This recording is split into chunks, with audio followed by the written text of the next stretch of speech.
Wincinnati Podcast is back to talk Duke Tobin and much more coming up next on the Wincinnati Podcast.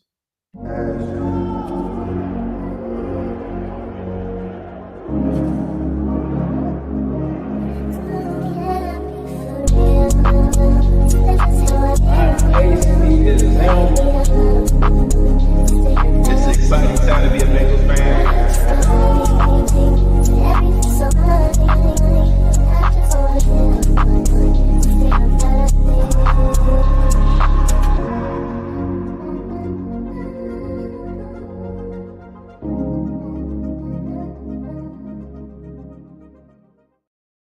Welcome to the Wincinnati Podcast on a Friday. We are joined by my co-host Zim. He's back in town, back off of vacay, back off of a flight, right in time. We got the NFL Combine going on right now. Before we get into what's coming up on the show, Zim, how you doing? I'm doing pretty good, man. Just got back. I'm back as blank, man, as you can see with the lighting and everything. But everything's cool, man. I've been getting myself up to speed on the plane flights, like kind of checking on a bunch of stuff that I missed. But I think I'm back in my element, and I feel really good about what we got going. Nah, I'm gonna be real, bro. I don't think you missed anything because you were giving me updates from Turks, like on your IG and stuff. Like, so I think that you were well abreast with everything going on. It was a big day this week with the combine. Obviously, Duke Tobin had some comments, so we'll definitely talk about some of those things because we haven't touched on that as a unit yet. And then also we also kind of will talk about some of the stuff going on at the combine, certain players that did certain things that the Bengals could be potentially looking at, players that the Bengals have met with already. So there's a lot of items for us to touch on. We'll get into most of those coming up next. Hey, what's up, Bengals fans? Mike Hilton. I'm on the Wincinnati Pod with Ace and Zim. All right, so it's no secret that Duke Tobin met with the media. Just an overview of what he kind of talked about. He definitely talked about the frustration of the Bengals not making the playoffs. He felt like they're a championship caliber team. Felt like they fell short of expectations. He talked about T. Higgins, calling him a fantastic football player, said that they were a fit together. And he made it clear that he is looking at a long-term deal more so than a franchise tag. So that's the priority. He definitely remained optimistic. He also talked about making Jamar Chase the highest paid non-quarterback in the NFL. He stressed the importance of getting the deal done early in order to free up resources for the team. Also talked about being in alignment with Joe Burrow and acknowledged that Hendrickson's value and passion. He definitely wants to extend him as well. Also talked about Mike Gesicki, and then talked about how the Bengals have flexibility now with the cap because they have so much low dead cap and things of that nature. He also said that we don't want to just pay more for the same football team that we had last year. And he said that negotiations are going to be a balancing act, and also assumes that he wants to really get the defense better. He kind of talked about the 4th and 16 against Kansas City. He kind of feels that the defense can improve. He likes Al Golden bringing them in. And he also kind of talked about drafting young talent in the youth as well. So making sure that we have key contributors that he talked about, Amarius Mims, Chase Brown, Eric All, DJ Ivy, and Josh Newton. Those guys were name dropped. He also talked about the possibility of looking at bringing a guy like Osai back, BJ Hill.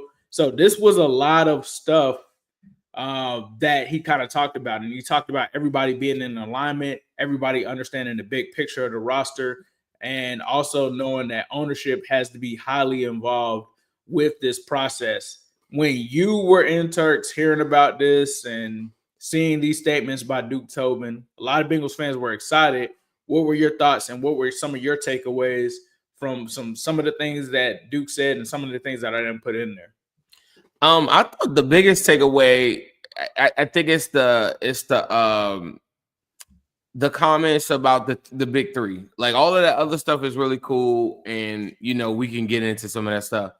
But the big three, I think I've been fighting for the last year or so, telling everyone like this isn't insane, this isn't crazy, this isn't whatever. And I thought Duke was hitting on all the points that I feel like all the opposition feed our fan base. And I wanted to ask you this too.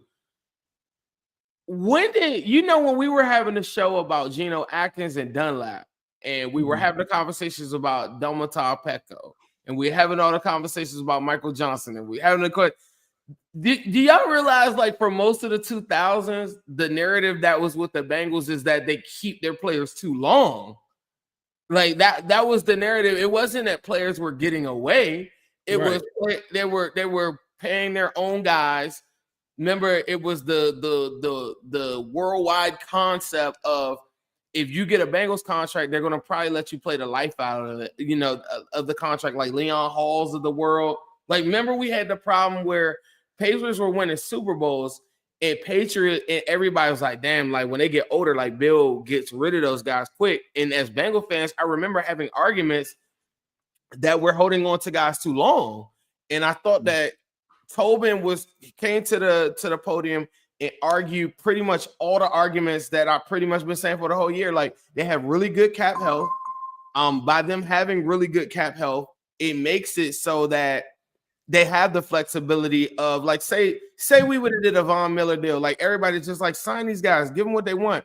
Say you do a Von Miller deal or whatever for like a Sheldon Rankins or something like that. The amount of low dead cap that the Bengals have is like the lowest in the National Football League. I believe it's only second to the Jags or I'm mixing it up with somebody else.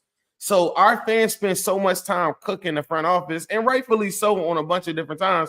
But it also gives them a flexibility that they don't have, like, these tremendous dead cap hits on a bunch of these players because of the structures of the contract.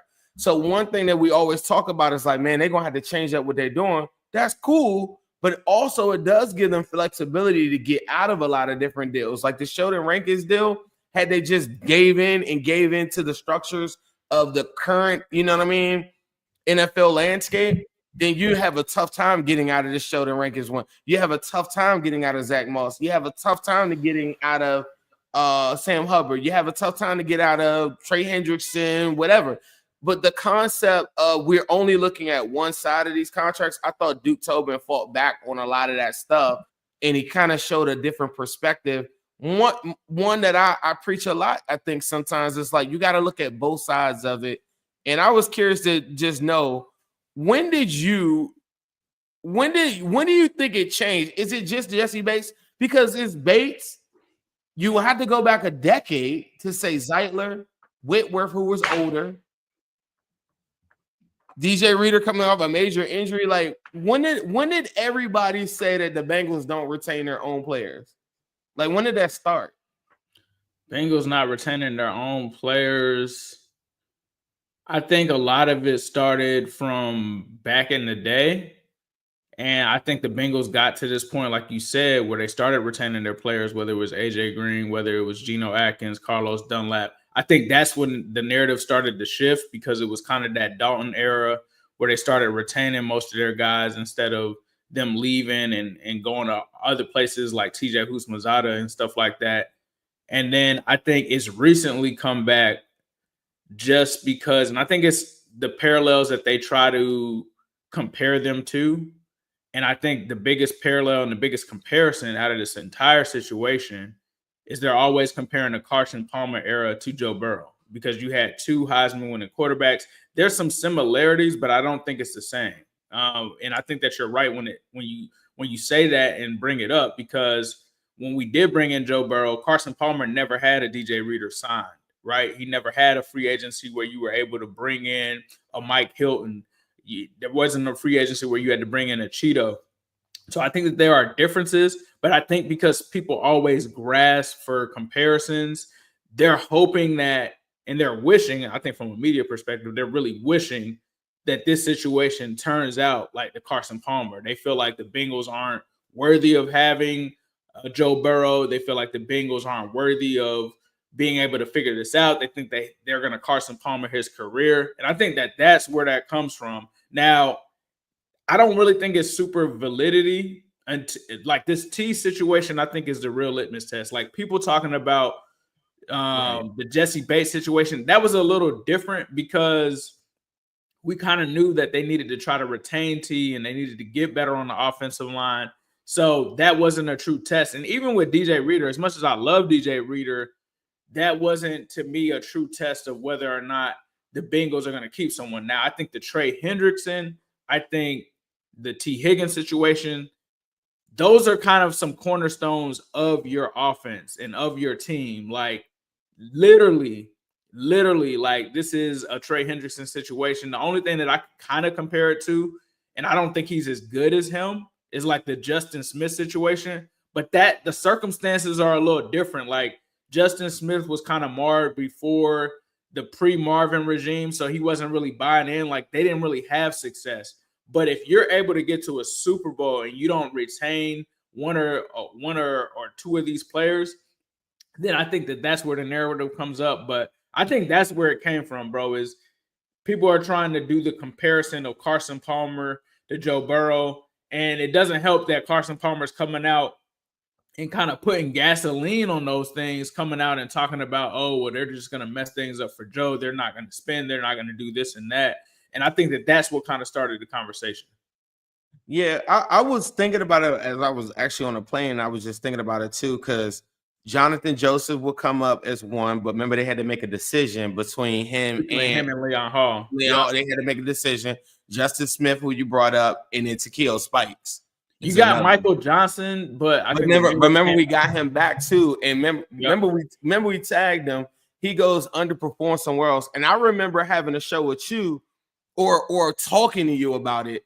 Mm-hmm. This is probably around when we first started like doing stuff. I remember I was saying I don't want this guy back. Like, you know what I'm saying? Once he had a bad season, and then we signed him to a multi-year deal. Right. So that's what I'm like. When did I I don't know. Like, I think from the outside perspective, people see DJ Reader, Jesse Bates, and Mixon is another one. Yeah, that our fan base. Our fan base understands why you move on from Mixon. I'm one of the few. I'm like in the 3 percentile of people that believe that Mixon should have stayed with Chase Brown, right? And I think most of our fan base understood that it was just a transition period. But I think from the outside, people were like, yeah, y'all don't keep your own, because then Mixon goes to another team and he makes a Pro Bowl. So that you traded him to an AFC team. So it's not like you only got a 7th-round pick. Yeah, and it's not like you traded him to the NFC.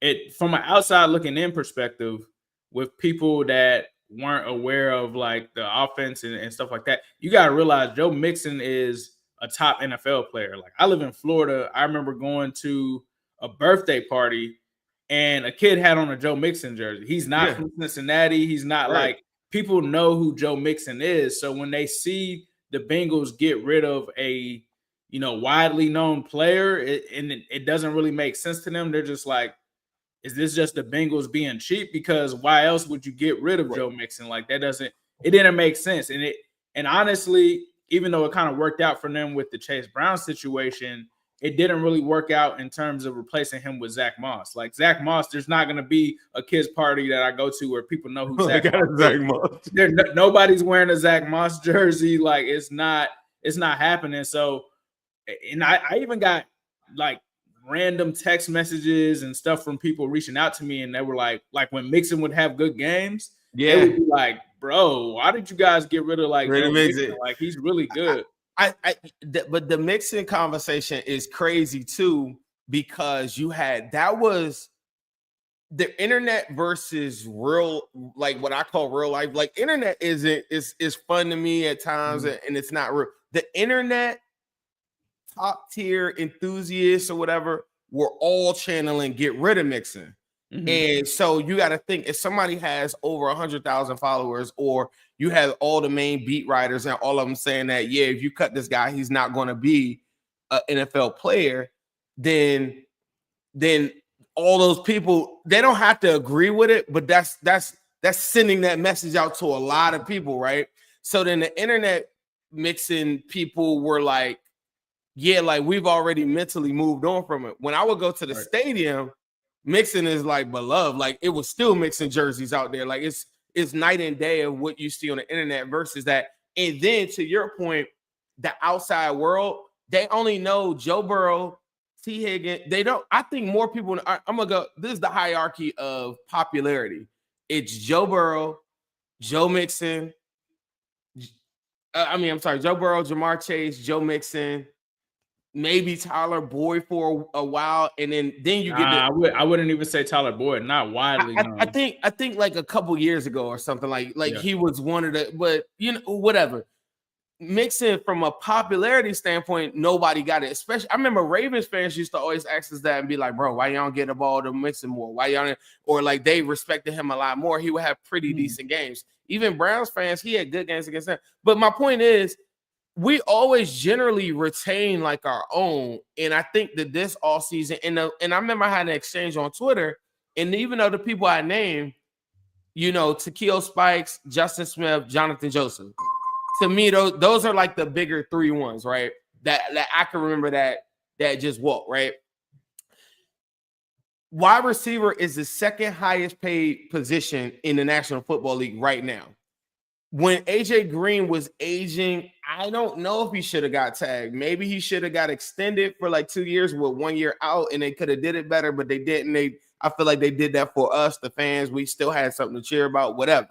They did it for Joe Burrow too, because he said he wanted AJ Green back. Right, exactly. So they did that for us. The argument that I've always had all this time, and it still remains, is you can't show me a player of this magnitude, of this value. Like, you can show me Jesse Bates is really good. You can show me he's one of the best safeties, but that's a $15 million position versus a $30 million wide receiver position. The value is not the same. So there is no example of the Bengals ever letting someone walk of this magnitude outside of Carson Palmer with the threat of, the threat of Carson Palmer like retiring or whatever, right? Like that's it.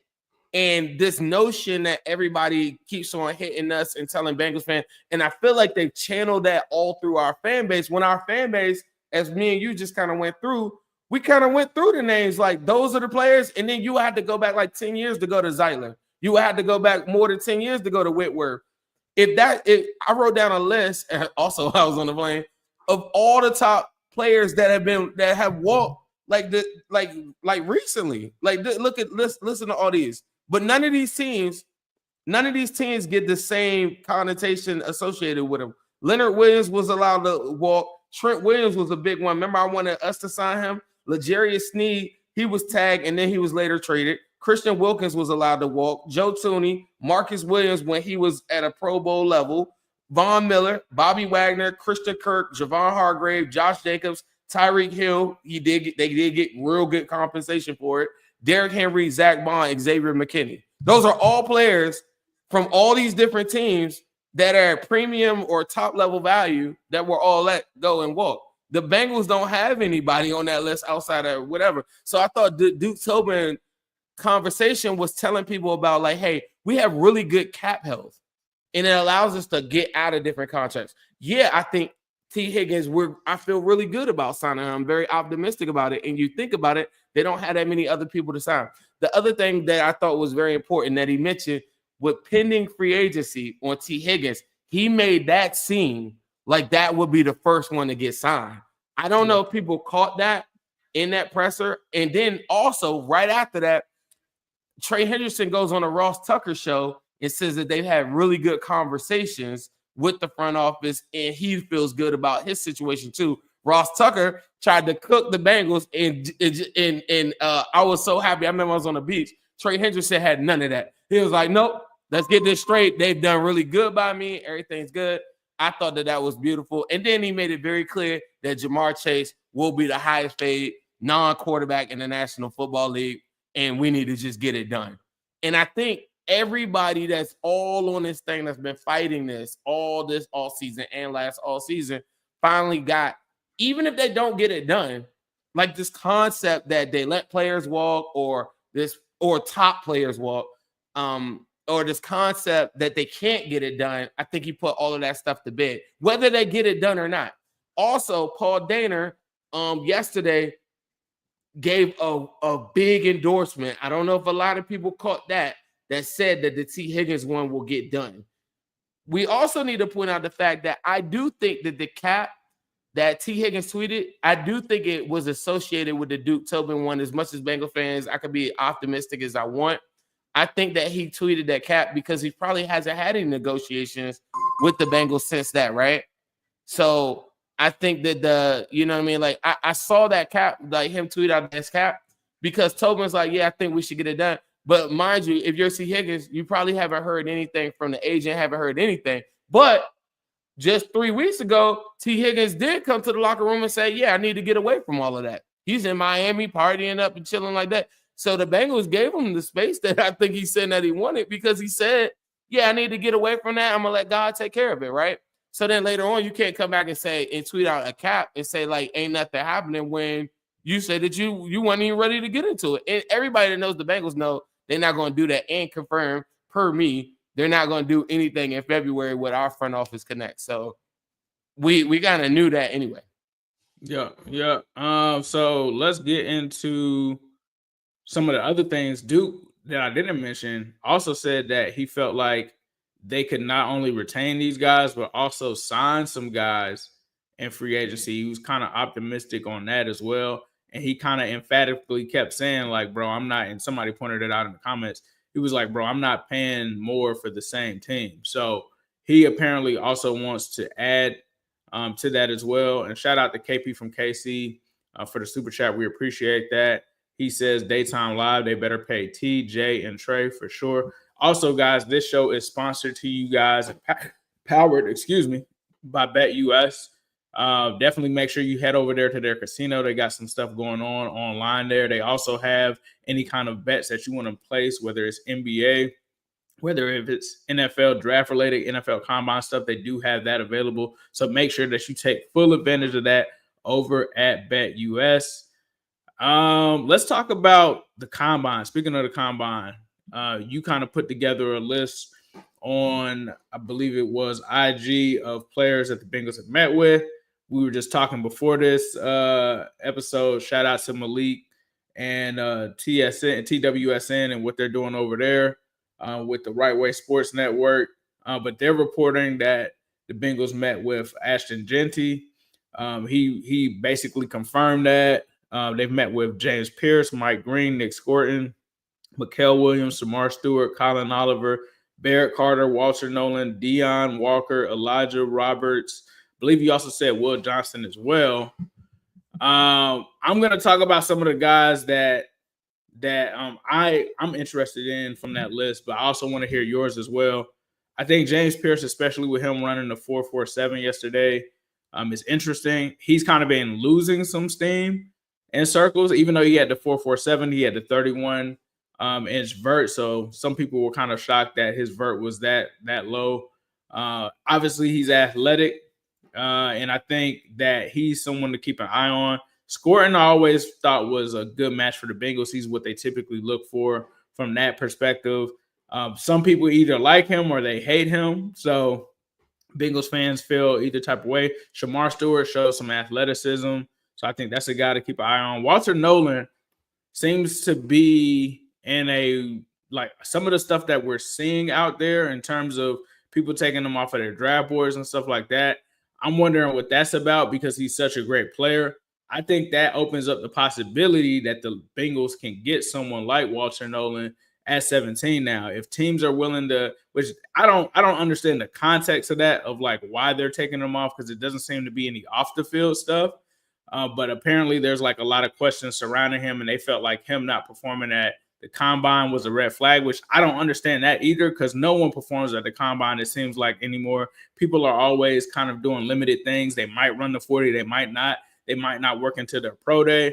So I feel like that's par for the course, but there are reports out there saying that some teams have taken him off of their board. So I think that just bodes well for the Bengals. Go ahead and take him off your board, because I will take Walter Nolan at 17. But what are some of your thoughts on some of the people that the Bengals have met with? I like a lot of the guys that they met with. One guy that they did meet with that I was really surprised with was Xavier Watts. I still haven't seen that unless someone in the comments have it. But just to recap some of them, tight end position, they met with Tyler Warren, Colston Loveland, Mason Taylor, and Gunnar Helm. They met the edge position, Michael Williams, Shamar Stewart, James Pierce, Mike Green, who I really like. Defensive tackle, they met with Walter Nolan, Deontay Walker. Also with the linebackers, they met with Colin Oliver, Barrett Carter, Nick Jackson, who I don't know. I think that was at the Hula Bowl, though.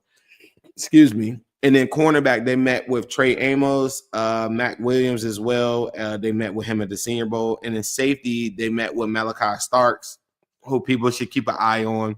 Kevin Winston Jr., he's from around my way, so I know a lot about him. He played at Penn State. I thought he would have been a first-round player. He had a partial tear this season, so they shelved him. And then R.J. Mickens as well, and that was informal at the Combine. So they met with a good amount of people. I've kind of come into my top 5 list for me, and it will go based off of what I've seen so far. Mike Green would be my number 1, who I like. I watched a lot of film on him. I also had a good talk with our guy, Coach Caskey, who gave me a ringing endorsement on him and talked about how they went up against him, smaller side. But he said, bro, he's crazy. He's the real deal. I like Jihaad Campbell, the linebacker from Alabama. I think he's going to be a star. I think he has the ability to rush like Micah Parsons, but also at the same time he can play off ball. And to me, in our division, with the ability of Lamar Jackson, when are the Bengals going to go get like a premier linebacker? I need that. And then I got Walter Nolan is at my 3rd. I got James Pierce. I think James Pierce, the Combine is crazy. Doesn't have the results. I'm still looking at a lot of stuff on film with him.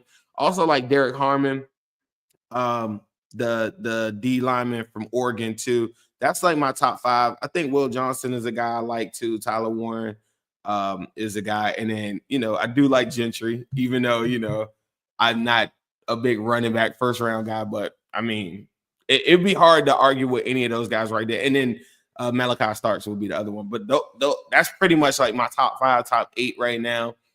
I just think that there are going to be plenty of options for us, bro. Yeah, I think just specifically based on the guys that worked out, guys from the Combine, just like we just said, just based off of yesterday, guys that stuck out to me that weren't really on my radar initially. Ty Robinson out of Nebraska. This guy's 6'5", 288, running a 4.83. I'm not big on just the Combine stuff, but that's still impressive. I'm looking at guys that have the athleticism and production. You talk about Nick Martin, linebacker out of Oklahoma State. He was another guy. He had the 4.53. He also had, I believe it was the 38-inch vertical jump. And I think he's kind of a guy that's flying under the radar because he was injured last season. But the season before that, he was extremely productive. So I think he's a guy that you might want to keep an eye on if the Bengals do look for a linebacker in the mid rounds or something like that. Landon Jackson, I think everybody knows about him, 6'6", 264. The 40-inch vertical jump and the 21.42 miles per hour on the 40 is crazy. So his athleticism is there. I think that's somebody the Bengals could potentially look at as well. The biggest guy that I like, I'm probably going to butcher his last name, Donovan Izaraku, I believe is his name. He's 6'2", 248. He's a little on the smaller side. But his athleticism score is an 88 or 85. His production score is right there. He's ranked right after Abdul Carter. And so I think Donovan is a guy, when I went and watched the tape, because I saw the metrics in terms of the next gen stats, athleticism score and the production, but I wanted to see what it looked like on film. And you can just see the explosiveness and the athleticism pop out on the film. So he's a guy that I'm definitely going to pay more attention to. Obviously, though, that 6'2", 248, you probably want to get him up to like 260 or something like that. Try to see what he can do there. But the guy can rush the passer. That was the guy that really jumped out of all of them. And then Ty Robinson, he's got the height, probably needs a little bit more weight, but you also kind of see that speed and athleticism when you watch the tape on him as well. Yeah, I like it, man. I'm still getting into a lot of these different prospects, but some of the RAS scores are helping me kind of go into like who am I checking out. Right. I even pointed this one out too. A kid, Darius Williams. He played at Toledo. He had a couple monster game. I watched the game. He had 2 sacks, 7 tackles in Miami of Ohio. Watched all 22. I actually watched damn near the whole game on one of my flights. But yeah, it's a bunch of kids out here that I think can help this team out. one thing that I had posed online is to me, and I wanted to ask you this. Do you think that the Bengals, given, how many players we probably need, I was doing the math. If we keep the 6 picks, we're probably in pretty good shape. But if you're telling me we're taking a tight end, and I think we're taking a running back as well at some point, even if it's the last pick, don't you feel like we need to trade out of a pick to go get an extra pick? Or maybe is that the Pratt or Geno Stone trade? So if you're asking me, and I hate saying this because people say this all the time, what the Bengals would do, I think for sure the Bengals, if they get on the board, would definitely be looking to acquire more picks, right? So that could be them moving back. And that could be a situation where, let's say the Cowboys, for some odd reason, pass on Genty and Genty's there. They probably would move back with a team that's trying to move up to try to draft Genty just to get some extra picks later, I think, in the draft. I think that they're likely going to do that probably in the second round. We've seen them do that in the second and third round. I think that's where you'll see them kind of move back. I think maybe they stand pat at 17 if there is someone like Walter Nolan on the board there. I think that they take the best player available. But I do think later on in the draft, as early as second round, I think that's the spot where they would move back. Would I do that? It depends on who's on the board. Honestly, to me, sometimes I don't like the times that they move back because there's people that they leave off of the board. And I just think about the Landon Dickersons and things like that have happened when they move back for players like Jackson Carman. The move back is fine if the player that you're getting is a good player. Where it hurts them is when they move back and they miss out on a good player and they take a player that's either mid or just really doesn't end up working out. And we're always sitting back having these conversations why didn't the Bengals draft Landon Dickerson? He was right there, but they moved back and didn't take him. But there have been situations like Joe Mixon, right, where Dalvin Cook was on the board. Minnesota wanted to trade up and get Dalvin. The Bengals knew no matter what, they were going to take Joe Mixon, and it worked out. So it's up to the Bengals at the end of the day. For me, if there's somebody like Walter Nolan there, I'm not moving back for any reason. I can take moving back in the second, third round, any of that. But yeah, that's my thoughts really on it. What are your thoughts on it? Would you move back from 17? Or No. Are you only wanting to move back if it's second, third, fourth? The only way I would move back in 17 is if the 5 guys, if 4 of those dudes are still on the board. How far back are you moving off of 17? What if it's just 2 spots? What if it's to 19? Yeah, because that would mean the board. I think Walter Nolan, I have a hot take. I think Walter Nolan, much like how the kid last year went to the Commanders. I can't think of bro's name. I'm talking about the 3 tech from last year. I think he doesn't go until the 20s or something like that. But I think that's the character stuff, whatever. I was looking at one of those draft average boards. You're talking about Johnny Newton, my bad. Yeah. And a lot of the draft boards all have him averaging getting drafted 26. Because you got to think, and this is the conversation me and you were having one day. You were like, why would you have Johnny Newton and you already got Chris Jenkins? And I just think for year one, you could kind of look at it almost like a specialist. And I think a lot of our fan base needs to know that about 3 tech. Year one, he wouldn't be playing on a lot of run snaps. So you're looking for pressure on third down, which is probably 350 to 500 snaps max, year one. So a lot of teams would say I can't draft that round. I could draft it, but I can't draft it 1 through 20. I could draft it in the 20s. But I think because the Bengals have a Chris Jenkins and because they have a McKinley Jackson and because I'm thinking they're going to bring in a free agent D-tackle or defensive edge, I think it doesn't make it quite as a specialist to me where you're depending on the specialist to play run snaps. I think you literally could say on third down, we're going to kill people starting week 1. So I think it's different strokes for different folks. But I don't know, man. I think it just depends on the board. If 4 or 5 of those guys, like a Malachi Starks and all these dudes that are still around, Tyler Woods, and you're comfortable in saying at least one of my guys is going to be there if I go back 3, 4, 5 spots, whatever, then that's cool. But if you don't see no quarterbacks flying off the board and they no wide receivers coming off the board, there's only 2, 3 offensive linemen that probably go before us. So those get off the board. Now, you know what I mean? You don't want to be in a spot and you're looking at the third best defensive. Like, this is literally how we pretty much got Myles Murphy. It's like you watch all of the other guys, the edge guys and stuff kind of coming, like the ones that teams deem premier, those guys come off the board. And so if it was a scenario like that, no quarterbacks come off the board, one wide receiver comes off the board, I want to move up. But what I would do is trade in the 4th, 5th, like in that sweet spot. And I know that's probably harder to do for a lot of teams, but I would get back out of that and just acquire, because linebacker and running back, to me, I don't need those guys to start right away per se, but I do need quality depth and guys that could maybe play like right away. Tight end, linebacker, and running back, to me, those are 3 positions that I could take a flyer on guys and get my Josh Newton, so to speak, later on, and I wouldn't be mad. But us, to your point that you say every draft is like we should move up. I'm not trying to get out of them premier spots of blue chip talent, and I think we're consistently not in the realm of getting blue chip talent. Even last year when Brock Bowers was like 2-3 picks ahead of us, I'm like, let's go get that. Like, you know what I mean? And then by the time it's your time to pick, we did get, to me, the best tackle outside of, I think Fuaga was off the board, or Joe Alt, and then it was us with Mims.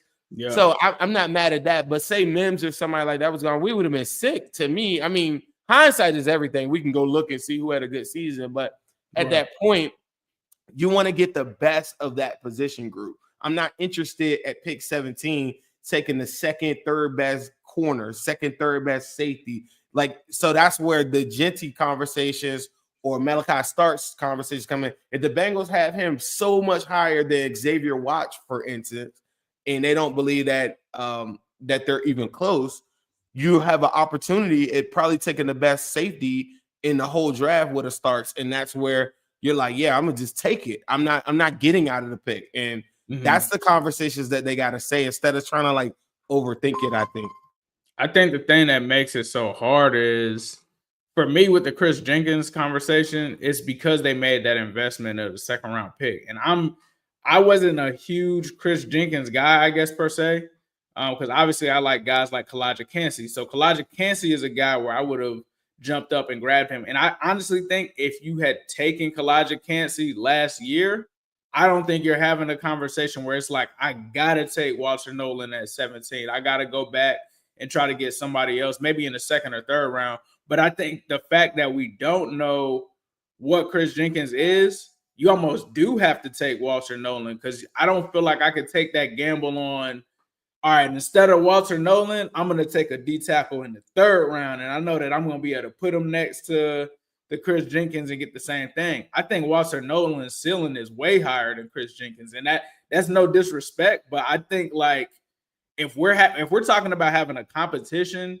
and who's going to get the majority of the snaps, and like you said, they do have different roles, and I understand that.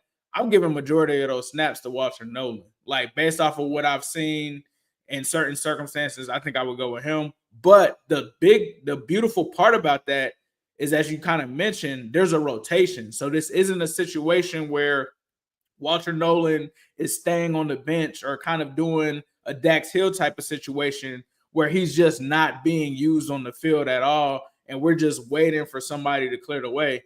And I think that you do have a good point when it comes to the running back. With Genty, I personally would think that he would be starting over Chase Brown, but that's still a split kind of situation where you may not be getting the majority of the value for Genty taking them that high. Like, if you're taking somebody at 17, you want them to be a bell cow. You want them to be an integral part of the offense. We all know the Bengals don't run the ball that much. So in order to justify they better start. If they took him at 17, they better start running. He's got to start. And I think, like, the only thing is, and it works both ways, you could still end up having an issue, or you could end up drafting.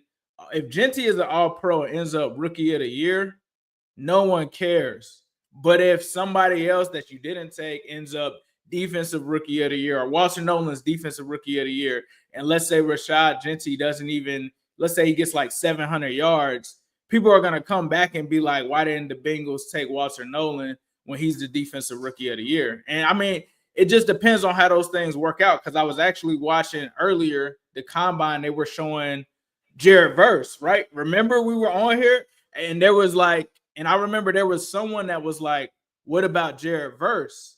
Yeah. And a lot of people were Malik was a big Brock guy. Bowers and all of these other people in the offensive player, they weren't even talking about Jared Verse. But then Jared Verse comes off and he ends up being defensive rookie of the year. And I remember somebody got flamed. I'm an article saying that the Bengals were going to take Jared Verse, and people like flamed them. Well, I mean, bro, it's a million of those every year. I'll give you an even better one. The age one is one that comes up a lot. Look at the year that Braden Fisk had with the Rams. So remember our fan base was like real heavy on Fisk at one point, but then what happens is the top of the food chain says, oh, no, you can't get him because of that age. They showed a graphic the other day with the Rams. Bro, they draft 24-year-olds all the time, and what happens is the impact right away. Now, now the conversation then comes into that second contract, because then you're now paying that same player at 28 years old, like the big, the big contract. And that's where, but to me, in a Joe Burrow 4-year window, I don't care about none of that stuff. That was another point that I was going to say. For the first year ever, I'm not really looking at age like I normally would. I've been always the guy that says that you want that guy that, hasn't really hit his potential, 20, 21 years old. If a guy is balling out and the film is crazy right now and they're 23, 24 years old, I'm not shying away from it if I'm the Bengals, because the window of Burrow is all in 4-year windows all the time. And like, we got plenty of time to move around, do all these different things. Like, would you like a 20-year-old guy? Like, I like, what's the kid? Braden Allen, the running back from the Jets that got drafted last year. I liked him so much because he did so much at 20 years old. And he's so young coming into the league, just like Mixon was super young coming into the league. And so you could bank on that. But for right now, for who our team is right now, I just don't really mind that one. But Braden Fisk was another one that everybody was like, he's off my board. Braden Fisk balled out. There's so many examples of Jared Verses and all these guys like that every single year. I was going to ask you this question. Did anybody come back to you? And I was king of the Brock Bowers, train or whatever. Did anybody come back after the year that Mims had, where I thought Mims had a pretty good year? Did anybody come back and say, I wish we would have got Bowers instead? To your point. Some people did. I think it was a conversation up until Mims blanked Myles Garrett. When Mims blanked Myles Garrett, that's when it was like, I didn't even have to respond to people. It was other people, Bengals fans, responding saying like, well, bro, he just blanked Myles Garrett, so like he's having an amazing season. But yeah, there still were, because what Brock Bowers did was amazing. I mean, like, we can't sit here in front like Brock Bowers, did he almost make AP? Was he all pro? Bro, he's all pro. So he was year all one. Pro. Marius Mims was not. So Mims wasn't even Pro Bowl. People are gonna come back. Like, when you go back on Wikipedia and it looks at that shade, it's gonna shade him as an all pro. And is probably, hopefully we'll have Mims as like a Pro Bowl player. Hopefully he can win an all pro. But yeah, I'd rather that in that situation. We didn't have any control over it. We could have traded up, like you said, but it's better for that situation to happen in front of you and not after, like, you pick somebody, because then it's like, damn, bro, like, you really missed out on Brock Bowers. Like, that doesn't make sense. Now, if it was a situation like the Michael Mayer situation where the Bengals had him on the board and then passed on him, then it's nastier. But I think the fact that he went before them, nobody expected him to go to the Raiders, me included. Like, that was kind of a shock. Like, outside of Michael Penix going to the Falcons, I think that was the most shocking thing was him going there, especially since they just drafted Michael Mayer. But certain things are out of your hands. But yeah, somebody could easily come back and be like, bro was an all pro. And I don't know what you're going to say to that other than I got to protect 9. Because it's not like he had a Rashawn Slater type first season. And that's not sliding Amarius. I'm just saying, like, in order for you to like fully be able to be like, bro, he was an all pro, I had to be able to come back and be like, well, my lineman was an all pro too. Yeah, I mean, I guess I was asking a question too because we could do that every year and like take, like even the Chris Jenkins one. I like the pick because I think it represents. I think he's going to be a lot better than what people think. Like that's my one homer, I guess opinion or whatever. Yeah. I think once he starts to get a little bit more pass rush, I think he'll get, and I think he's going to do that. I think he's going to give us like 6-7 sacks like every single year. Is that a lot or maybe not? But I think the role that he'll have is much like what Sheldon Rankins is in the NFL. And that's a guy that can consistently be able to stop the run. Well, he was known for that when he was with his first stint with the Jets or whatever, right? Or where he was at before that. But I think I think his career could look a lot like Sheldon Rankins for the most part, and that's a good thing. A lot of the draft to me also isn't about like splash big numbers. I don't think people understand how hard it is to stay in the NFL. Like for every, I don't know why I'm using Sheldon Rankins as an example, but he's had a pretty long career. What did he play? Like 8-9 years? For every 8-9 years that I can show you like that, I can show you like a million D tackles that only played a year or two in the NFL. You know what I mean? That didn't do anything. So if you have a guy that consistently is producing even average at best numbers, to me, that's a good pick. Of course, you want something better. I've been arguing. I think the Bengals need like their Geno Atkins 2.0 or whatever. And I think that you have a better chance of doing that with a Walter Nolan. So I'm going like this season. I said that last year on here. It's gotta be impact day one, ready to go. And I think the Al Golden presser that he had, the presser that all these guys, like our coordinators have been having, they're all screaming that these guys got to play right away. And I think that to me, when I look back at the 2024 season, that was the biggest fault of the whole season. Nah, for sure. This show is powered to you guys by BETUS. Shout out to them for sponsoring the show. As I said earlier, you can go on, jump on, visit their casino, play some blackjack, do whatever you need to do over there. Make sure you get some NBA bets in. My Lakers just beat Zim's Timberwolves last night. He probably should have put some money on the Lake Show, but whatever you guys are into, they have it there. Obviously, we have other sports, all kinds of things, NFL futures. If you think Joe Burrow is the new MVP coming in the next season, go ahead and make that bet now because you're going to get the best return over at BETUS once again. Also, this show is brought to you by Midwest Best Barbecue. Let's talk to our sponsors over there at 669 Justice Court in Loveland. Wings and them CTVs. Midwest Best is the place to be for queuing wings. Midwest Best is the place to be for queuing wings. It's the AC to the Zim, M to the B's. Uno wings, G-Funk wings, and them CTVs. Midwest Best is the place to be for queuing wings. Midwest Best is the place to be for queuing wings. Say what up to Jordan Battle. We be going to battle. Intercepting balls like CTV did on Seattle. Putting 6 up on AZ. Juice gang amazing. Make sure you come get these wings. The Zimby stay blazing. And T-Game be smooth as ice. Jamal making DBs fold. TV got big levels. And now you already know. Hits so pretty for Uno wings. Cam got the new wings. We call them CTVs. Only at MBs. H to the Zim. M to the B's. Shout out to Midwest Best Barbecue, 669 Justice Court in Loveland, Ohio. They got all kind of wings there. CTB. They got the Dillinators. All of them are over there. Make sure you stop in. Let them know Ace and Zim sent you. Diehard Bengals fans run that restaurant. So make sure you go out and check it out. The food is good. The sides are good. The drinks are good. The ice cream is good. I know it's a little chilly outside, but when it warms up, they'll have the ice cream for you. So make sure you stop by Midwest Best Barbecue.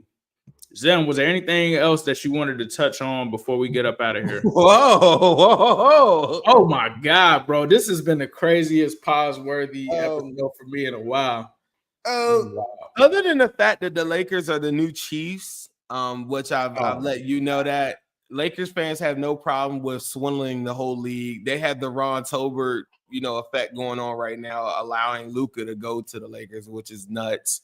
No, that's crazy. That's crazy because I was told, without AD, you guys have no defense. You're not competing this year.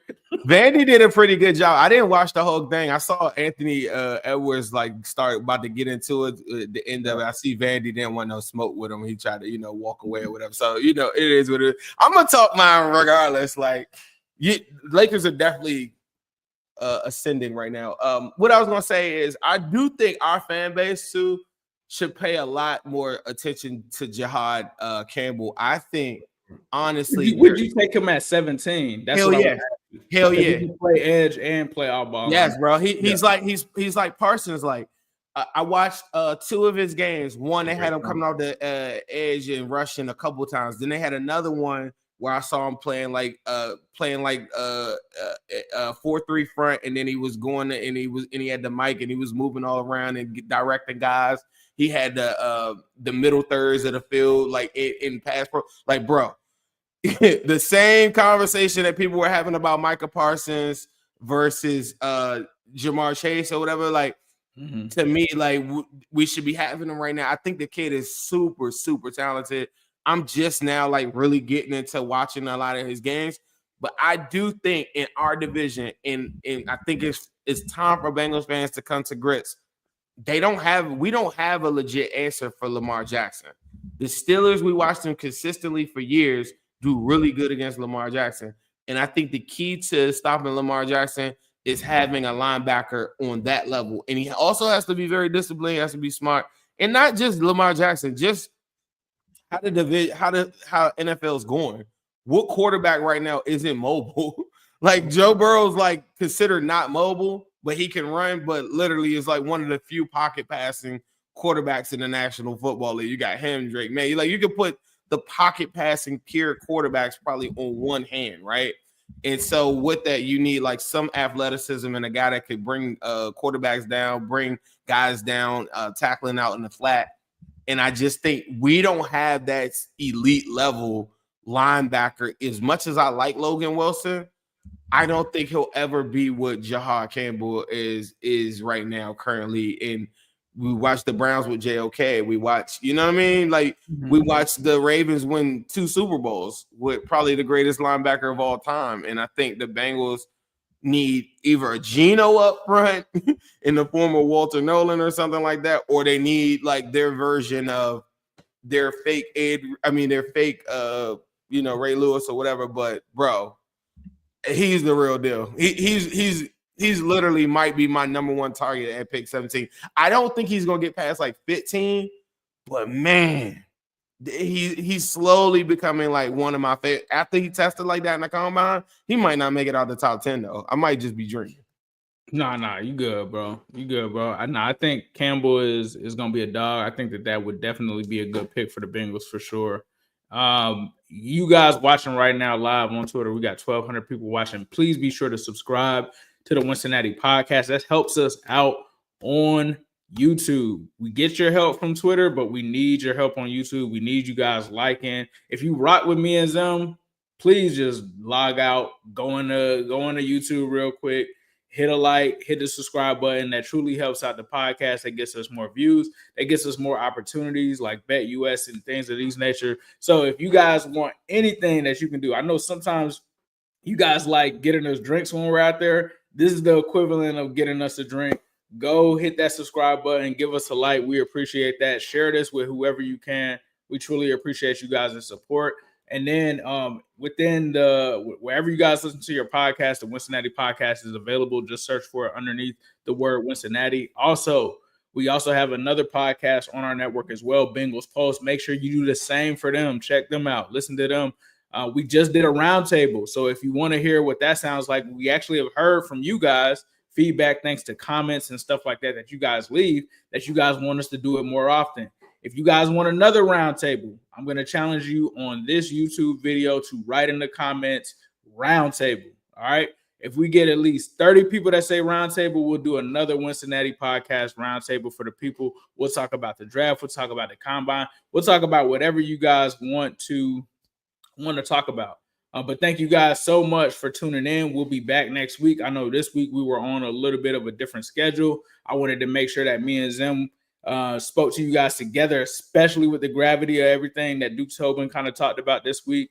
So definitely be sure to tap in with us. We'll be back to our regular scheduled programming next week. And thank you guys so much for tuning in to the Wincinnati podcast.